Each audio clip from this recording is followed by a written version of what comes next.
Turn on the torch, light up the flame. Time to melt some glass, my friends. Out of this small little piece of tubing, fume tubing, I'm going to make a miniature goblet. Because I can, right?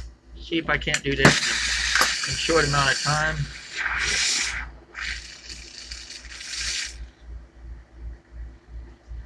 There we go.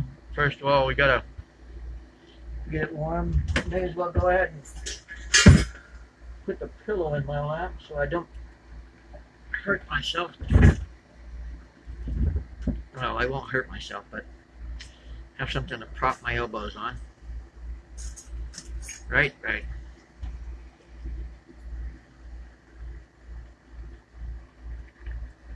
Oh yeah.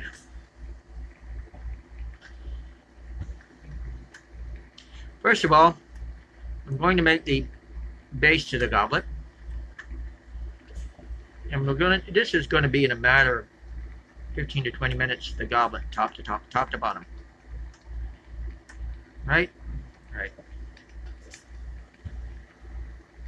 First of all, got to get it the way I want it. I'm blowing into this with a blow hose.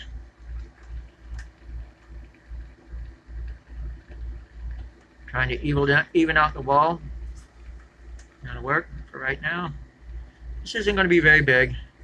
Like I say, miniature goblet. Almost the size of a candlestick or something, but doable. You know what I mean?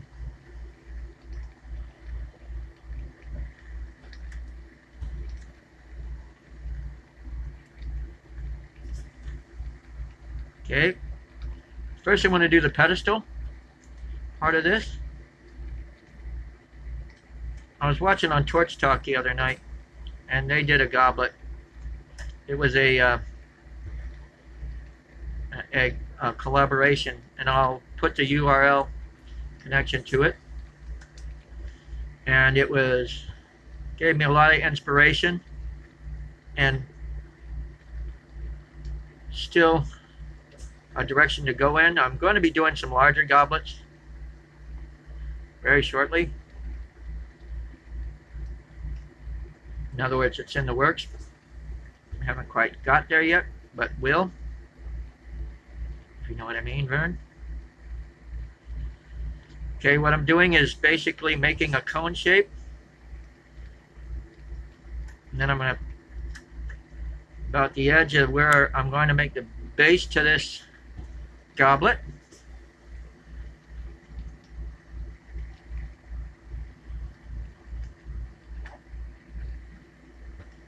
There we go. May not look pretty at the moment, but it pretties up real good. Just a matter of practice.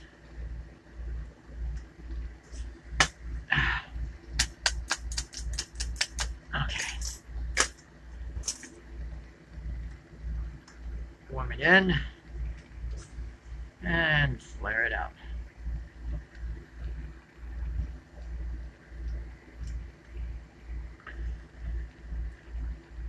Let it gravity work for me, and again let it flare out by itself. Well, I'm giving it a little nudge in the right direction anyway. And it's not perfect, but it's a nice base. And I like the, I want to say, primitive look to it, but it has a nice stand capability on there. And I will put a sea turtle or something in the middle of this in just a second, which I've got to make that too. But it's good to have the stand first. Yeah, you can see it's a little off, but it will do the trick for what I'm doing. Simple, basic. Now I'm going to seal that off a little bit. And there are ways, and I will show you how to make better ones.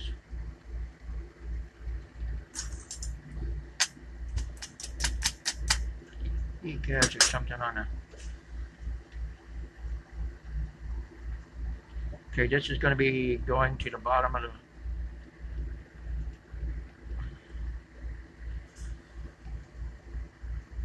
This is the bottom of the goblet over here. Get another punte going on.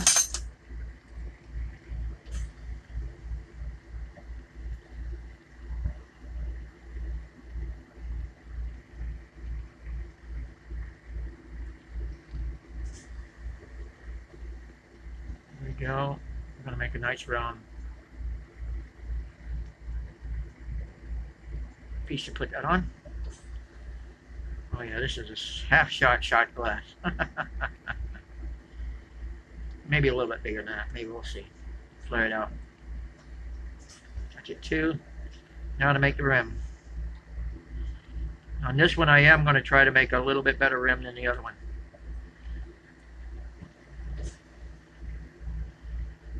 First I've got to make sure the glass is flowing well and even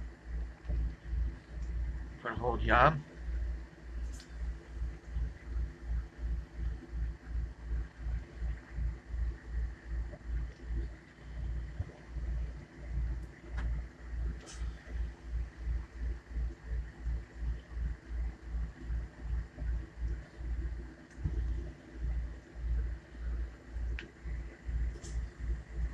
There we go. Glue it out. And now just flare it to the right edge here. See if we can't. Aha!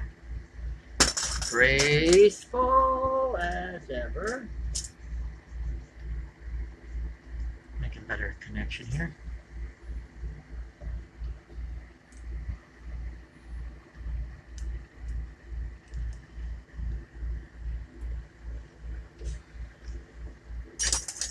With my luck, it's going to do it again too.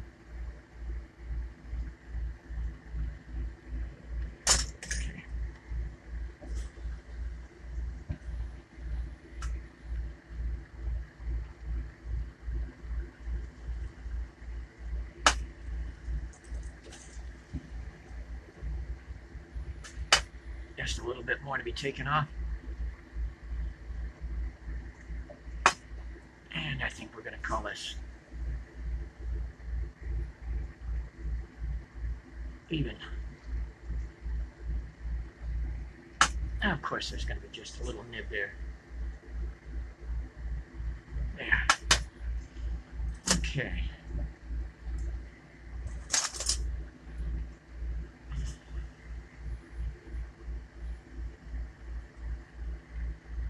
It doesn't help that I've got it bad off. There we go. It's flowing into itself, making it pretty even.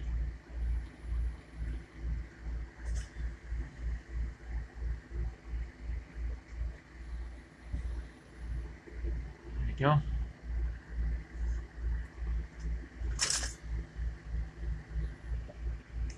I don't know if you can see that or not. That helps me to even out the rim of the goblet. And there we go.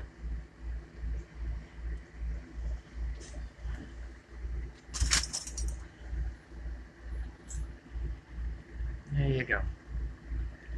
Now you've got the top and the bottom of this goblet going on, right? Pretty even flow, pretty even top and bottom. That flattens it, makes it even more so even. And now to make the little sea turtle to go in the middle of the thing, right? Now let's make it into a mermaid. I like that idea. Why didn't you think of that? Mermaid coming up. Tail to the mermaid is green exotic encased. You know, instead of that, oh, this is going to be better than that. Oh. Even with sparkly glittery in it. This is heavy blue leprechaun. And that'll make a good tail for the mermaid. And also, come up with another color for the body. Well, that would work, but would it work well? That's the question. Okay, first we're going to, this isn't going to be very big, but it's going to be a little goblet, right? Right. There you go, there's the basic. Alright, I stretch that right on out again. Yeah, there's the base to the tail.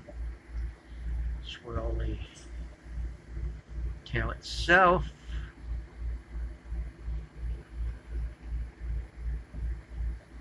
Question mark looking thing. And then for the tail on my mermaids lately, I've been doing sort of like a fanning. Where I'll fold it and pull, just like I do for the wings. But I'll go all the way around, and sometimes all the way back to the other side. And that sort of makes a fan tail with a point to the mermaid, which looks pretty decent if you ask me. Right? Right. Now, we're going to put a bottom of the stem right here.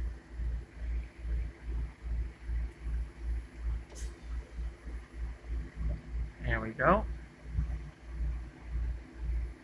That's where it's going to hook to the pedestal. Now we're going to pull off the mermaid tail.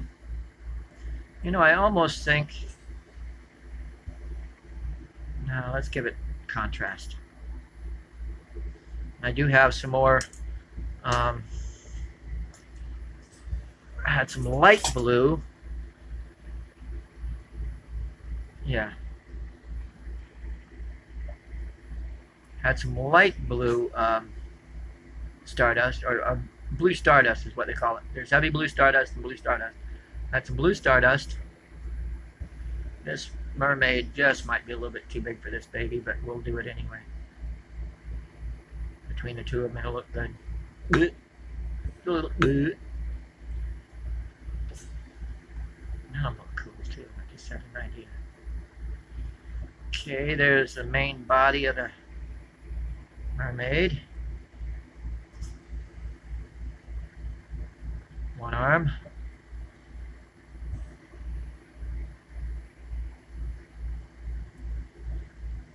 The other arm. Sort of putting the arms a little bit further back at the moment so that we can not put a lot. Might put a little bit of breast going on. Simple, effective. And I've got some other stardust for the hair. Just going to come off a little bit further from where I'm at right now with the same, well, not that one, but a different rod here going on. Okay, there's the head. Now we're going to curve the arms a little forward and extend them a little bit. There's one. There's the other. Sweet. Looking good, I think, anyway. And now.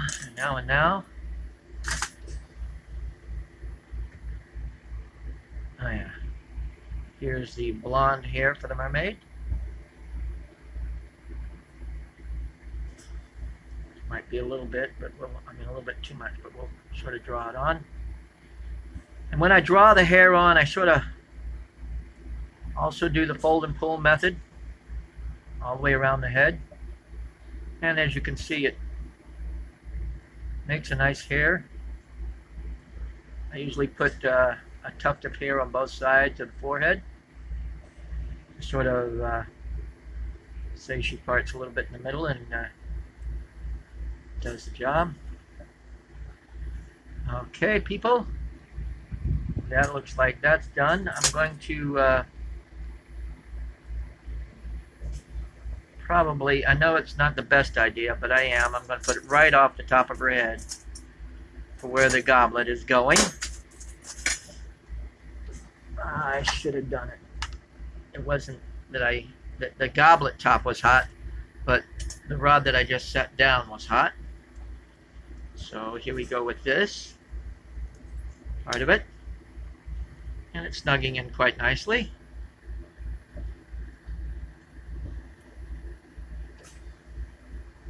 And since this is so small, there is very little stress going on, and I'll be able to put it into the oven after I finish it all. There you go. Sealing together well.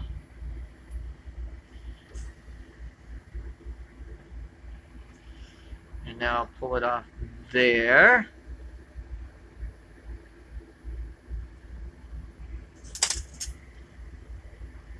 Here's the coolest thing. I went over to my student's house, Adam and Love, and got another one of these to borrow from him so that I can hold it at both sides of this baby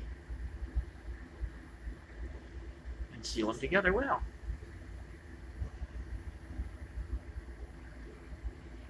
Oh yeah. Mermaid's a little bit big for this baby, but you know what? Still display and design. Looking good. Spinning good together. Not really off center that much. I'm going to go ahead and take this one off. If I can get to it. There we go. And make sure the pedestal is heated and press it down evenly from top to bottom. Not bad. I'll take it off of this one. Of course, I'm graceful. Tweezers. Let's see if it does stand by itself. It's a little rocky, but we can take care of rock. Let's heat up the base. I know I should have done this beforehand, but I did. Sue me.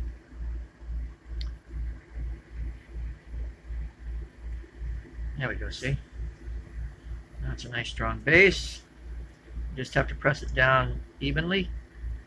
A little bit of a tilt to it. Let's heat that up and fix that. No, a little bit more. Almost there. Forgot. Three-dimensional object, heat up both sides. And